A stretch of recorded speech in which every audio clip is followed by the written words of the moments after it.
Hello friends, welcome to my channel vital etc.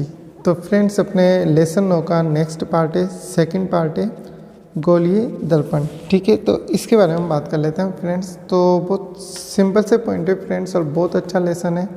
आप इसको समझते चलिए तो बहुत आसान लेसन आपको ही लगेगा और आप इसकी कोई भी वीडियो मिस ना करें ताकि आपको ईजिली समझ में आ जाएगा।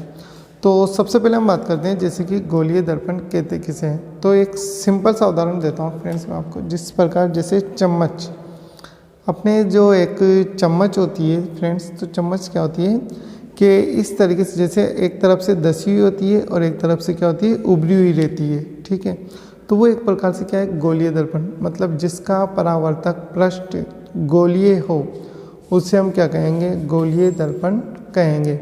मतलब जब उसको हम देखते हैं जिसमें हमें शक्ल नज़र आती है हमें एक तरीके से, और उसका वो पृष्ठ जिसमें हमें शक्ल नज़र आ रही है वो हिस्सा अगर उसका गोल है तो उसे हम क्या कहेंगे, गोलीय दर्पण कहेंगे। ठीक है फ्रेंड्स, अब जो गोलीय दर्पण जो होते हैं ये क्या होते हैं, दो प्रकार से होते हैं। गोलीय दर्पण भी क्या होते हैं, दो प्रकार से होते हैं। एक तो होता है अपने उत्तल दर्पण, जिसका परावर्तक पृष्ठ क्या हुआ हो, उभरा हुआ। मतलब जैसे इस तरफ हमें शक्ल दिखाई देगी, इस तरफ से हमें शक्ल दिखाई देगी। ठीक है, ये पीछे की तरफ इस पर क्या हो रहा है, पॉलिश हो रहा है एक तरीके से, और इस तरफ से हमें शक्ल दिखाई देगी। तो जिसका परावर्तक पृष्ठ उभरा हुआ हो उसे हम क्या कहेंगे, उत्तल दर्पण। उसका नाम क्या रहेगा फ्रेंड्स, उत्तल दर्पण। और जिसका परावर्तक पृष्ठ क्या हुआ हो, अंदर दशा हुआ हो। मतलब इस तरफ से देखने पर क्या दिख रहा है हमें, अंदर दशा हो, अंदर दशा हो, उसे हम बोलते हैं अवतल दर्पण। ठीक है फ्रेंड्स, तो गोलीय दर्पण क्या होता है, जिसका परावर्तक पृष्ठ गोलीय हो उसे गोलीय दर्पण कहते हैं। दो प्रकार का होता है, उत्तल दर्पण, देन सेकंड अवतल दर्पण। ठीक, जिसका परावर्तक पृष्ठ उभरा हो उसे उत्तल दर्पण कहते हैं, जिसका परावर्तक पृष्ठ अंदर दशा हो उसे हम क्या कहते हैं, गोलीय दर्पण कहते हैं। अब एक और आगे खास बात, उत्तल दर्पण की खास बात क्या होती है फ्रेंड्स, कि जब प्रकाश किरण, जैसे मान लो यहाँ पर हम कोई बॉल फेंकते हैं, इस जगह टकराएगी, तो इस जगह टकराने के बाद वो बॉल कहाँ जाएगी, इस तरफ ऊपर ही जाएगी। और अगर इस तरफ कोई बॉल टकराती है तो वो कहाँ जाएगी, नीचे की तरफ जाएगी। तो सेम वही कंडीशंस क्या होती है, जैसे जब उत्तल दर्पण पर प्रकाश किरणें आपतित होती है तो ये क्या कर देता है, प्रकाश किरणों को फैला देता है। प्रकाश किरणों को क्या कर रहा है, ये फैला देता है। ठीक है, इस वजह से हम इसको अपसारी दर्पण भी कहते हैं। इस वजह से इसका नाम क्या हो जाता है, अपसारित दर्पण। ठीक है फ्रेंड्स, तो ध्यान रखना, पूछ लिया जाता है उत्तल दर्पण को अपसारित दर्पण क्यों कहा जाता है। तो क्यों कहते हैं, क्योंकि ये क्या करता है, प्रकाश किरणों को परावर्तन के पश्चात फैला देता है, इस वजह से इसको अपसारित दर्पण कहते हैं। जबकि आप अवतल दर्पण में देखिए, अब अवतल दर्पण में अगर यहाँ कोई बॉल टकराई तो कहाँ आएगी, नीचे की ओर, और इस तरफ अगर कोई बॉल टकराई तो कहाँ जाएगी, नीचे ऊपर की ओर। तो कुल मिलाकर अवतल दर्पण क्या करता है, प्रकाश किरणों को परावर्तन के पश्चात एक बिंदु पर केंद्रित करता है। ठीक है, प्रकाश किरणों को परावर्तन के पश्चात एक बिंदु पर केंद्रित करता है, इस वजह से इसको हम क्या बोलते हैं, अभिसारित। इस वजह से इसका नाम क्या रखा जाता है, अभिसारित दर्पण। तो पूछ लिया जाता है अपसारी और अभिसारी दर्पण के बारे में बताइए, अंतर बताइए, इस तरीके से। तो उत्तल दर्पण प्रकाश किरणों को फैला देता है, इस वजह से अपसारी दर्पण कहते हैं। अवतल दर्पण प्रकाश किरणों को परावर्तन के पश्चात एक बिंदु पर केंद्रित करता है, इस वजह से उसे हम क्या कहते हैं, अभिसारित कहते हैं।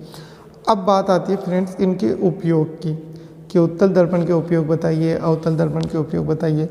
तो एक चीज़ ध्यान रखना फ्रेंड्स, सिर्फ कुछ एक या दो जैसी जगह है जहाँ पर उत्तल दर्पण का उपयोग है। पहली, अपने वाहनों में पीछे का दृश्य देखने में। वाहनों में जो साइड ग्लास हम लगाते हैं तो पीछे का दृश्य देखने में जो यूज़ किया जाता है वो कौन सा होता है, उत्तल दर्पण। दूसरा है, आजकल जो एटीएम वगैरह पे भी क्या होते हैं, वहाँ पर भी एक दर्पण लगा होता है, एटीएम पे भी, तो वहाँ पर भी कौन सा दर्पण लगा होता है, उत्तल दर्पण। ये दो ऐसी जगह है जहाँ पर उत्तल दर्पण का उपयोग है। बाकी इसके अलावा जितने भी हम पढ़ें, सौर कुकर, सौर तापक, ठीक है, और वाहनों की हेडलाइट वगैरह, सभी जगह पर या चिकित्सक के द्वारा इन सभी जगहों पर लगभग किसका उपयोग किया जाएगा, अवतल दर्पण का उपयोग किया जाएगा। ध्यान रखना फ्रेंड्स, केवल एक तो वाहनों में पीछे का दृश्य और एटीएम मशीनों पर भी पीछे का दृश्य देखने में, ये दो जगह है जहाँ पर उत्तल दर्पण का उपयोग होता है। बाकी सभी जगह किसका उपयोग होता है? अवतल दर्पण का उपयोग होता है। आप इसके नोट्स लिख लीजिए। गोलीय दर्पण, वह दर्पण जिसका परावर्तक पृष्ठ क्या हो, गोलियों से गोलीय दर्पण कहते हैं। गोलीय दर्पण दो प्रकार के होता है, उत्तल दर्पण और अवतल दर्पण। उत्तल दर्पण की अगर बात करें तो वह गोलीय दर्पण जिसका परावर्तक पृष्ठ उभरा हुआ हो उसे उत्तल दर्पण कहते हैं। और उत्तल दर्पण आपतित किरणों को परावर्तन के पश्चात फैला देता है, अर्थात अपसारित कर देता है, इसलिए इसे अपसारित दर्पण भी कहते हैं। उत्तल दर्पण के उपयोग, तो उत्तल दर्पण का उपयोग सामान्यतः वाहनों के पीछे का दृश्य देखने में किया जाता है। वर्तमान में एटीएम मशीनों के पास जो उत्तल दर्पण लगाया जाता है तो ताकि क्या होता है, ग्राहकों के पीछे का दृश्य देखा जा सके।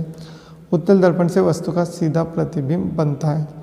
बात आती है अवतल दर्पण, तो वह गोलीय दर्पण जिसका परावर्तक पृष्ठ अंदर दसा हुआ होता है उसे अवतल दर्पण कहते हैं। और अवतल दर्पण की खास बात कि अवतल दर्पण आपतित किरणों को परावर्तन के पश्चात एक बिंदु पर केंद्रित कर देता है, अर्थात अभिसारित कर देता है, इसलिए इसे अभिसारी दर्पण भी कहते हैं।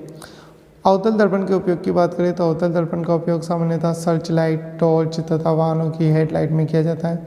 शेविंग दर्पण में, दंत विशेषज्ञों द्वारा, सौर भट्टियों में, सौर कुकर में, सैटेलाइट में, डिश एंटीनों में, मतलब लगभग सभी जगह पर किसका उपयोग होता है? अवतल दर्पण का उपयोग होता है। फ्रेंड्स, अब हम बात करने वाले हैं इस लेसन की मोस्ट इम्पोर्टेंट टॉपिक, मतलब उनके बारे में पूछा तो बहुत कम जाता है, मगर आपके पूरा लेसन आगे जितना भी है वो उन चीज़ों पर डिपेंड है। छोटी छोटी परिभाषा है जिनके बारे में हम डिस्कस कर लेते हैं।